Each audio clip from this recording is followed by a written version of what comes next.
Well, the sort of main member of our team who's been organising all of this has been Sigismund, who's in the Valkyrie server. I've played a few games with them, and they just sort of messaged me saying like, "Oh, hey, do you want to be a part of the team?" I was like, "Sure." Um, and then we had Wayfarer join as well, and then it was just sort of the three of us. We spent ages looking for additional members, and then just eventually just through asking, mainly through the server, we've got members and we've got like one spare as well because um, Sigismund might not be able to play on the day, so we have a spare just in case. I've actually coincidentally set up a tournament before. It didn't make it very far. We did about 2 seasons, and then it sort of fell apart. But I set it up with my partner and one of our friends, and coincidentally, my partner and I met playing Dota, which is why it's like amazing that we set up a tournament together. And it worked for 2 seasons, but we just weren't hitting the right crowd. It was quite a lot of toxic people who were like, "We don't want to do this anymore." But that's like my only experience with tournaments. So I'm like quite excited for this. Data is pretty much my one and only. So growing up, he's a lot less so now, but I unfortunately had quite a sexist dad who believed that girls don't play games and that me being interested was just a phase. So I never had my own consoles growing up. Um, and it wasn't really until like I got to uni that I could actually explore that.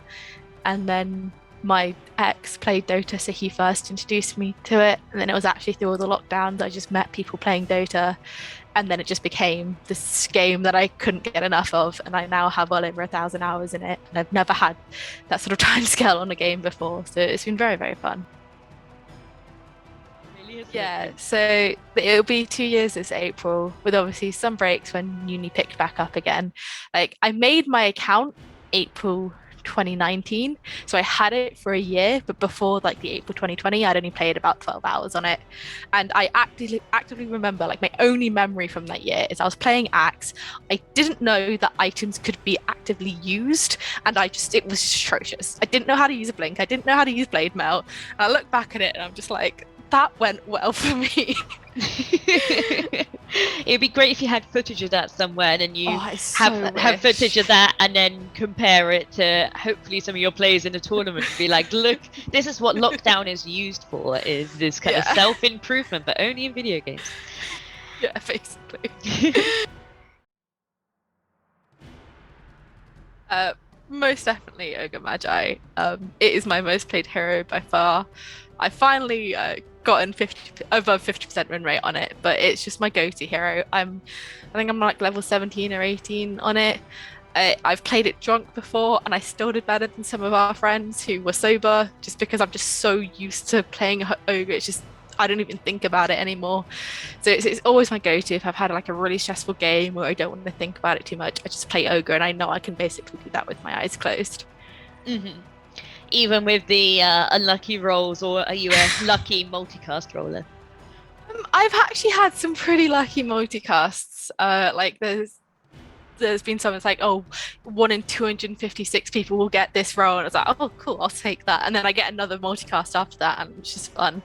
Um, but it's just like I because I've never really like grown up in games, I sort of don't pay attention to passives because like that's just too much information for me. It's like if I can't see the ability being used, it doesn't exist. So the fact it's like because I can't control the multicast, I don't really think about it too much. I just sort of hope for the best, and it tends to work out most of the time. Great. Well, I hope you manage to get some play some ogre during the competition. Then that will be Yeah, fingers crossed.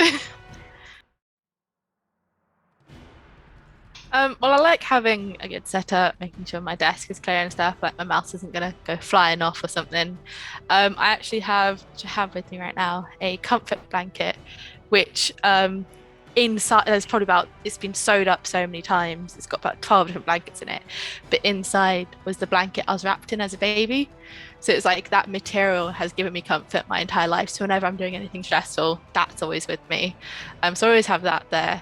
And I just like sort of knowing my other team. I like to just know roughly what sort of heroes they play because that also sort of speaks to a bit more of their play style. So it's just as much as I can prepare for what they might be doing, I'll have that knowledge. I mean, there's Meepo and stuff like that because like I know I'll be terrible at micro. Like I tried Ench for a bit because I'm a support player, so it's just like I'll try this micro. No, it did not go well. Um, and coincidentally, it was that Ench game that I met my partner, and he just found it so funny that I was just trying so hard and just failing so much, and that's how we connected. Um, but yeah, any heroes with micro, I stay away from. I really enjoyed the Ags game mode that they had. Like when it first came out as part of like the update during lockdown, my friends and I were doing 12 hours just straight playing that, which was pretty insane, but helped that it was summer holidays, didn't have any unis, so we could just do it. And since then, a couple of us have kept playing it off of the arcade, and we just still really love that. Like that. Basically anything cute. Anytime like there's a chest out and there's a really really cute courier, my friends and I always like just basically try and get that courier to give to me because they know I'm going to be obsessed with it. At the moment, I'm pretty sure I can't remember what it's called, but it's like the mummy with balloons, and Oh yeah. he's my one at the moment. I just love it. It's great. I will always have regen. So I'm a pos 5 player and I have regen at 52 minutes and we'll have just done a team fight and our carry will be on like 100 health and I'm like, wait, I've got a salve. And they're just like, why? And I'm like, it's useful, isn't it? And that will be the go-to of just, I will always have regen. And that's partly because if there's a trusty shovel, I will have it on me the entire time. As we get more neutral items, I do swap it out. But if it's off cooldown, I will use it. So which means I do stack up regen. But if I don't have a trusty shovel, by the time it hits about 40 minutes, I will just typically buy two salves and two clarities if I have the space for it, because I know we're going to end up having that team fight where we've sort of won, but we need to heal up and it will just give us that quick heal. And it's just, by that point, I've got the items I'm going to need for support. I'm not going to be able to do much more than that. I can spend a couple of hundred on regen and it can change a game more than people realize. I was going to ask if it was, if before the shovel, if that was still the case, like before the shovel came into being, would you still have salves on you at 50 minutes, or like you just buy them without the shovel, or is it only since the shovel's come into existence that you've developed this trait? Well, it's definitely stemmed from the shovel. Like I think I've only played since the shovel came, so that was just the norm for me. And I only ever thought about it because I used to have the shovel quite a lot, and it would just be like I never really noticed the importance until I accidentally had it because of the shovel. We did that team fight and then it was really useful. And I was like, you know what? I'm going to try to keep having this every single time. So I always hope for the shovel, but if I don't have it, I still try and buy the item.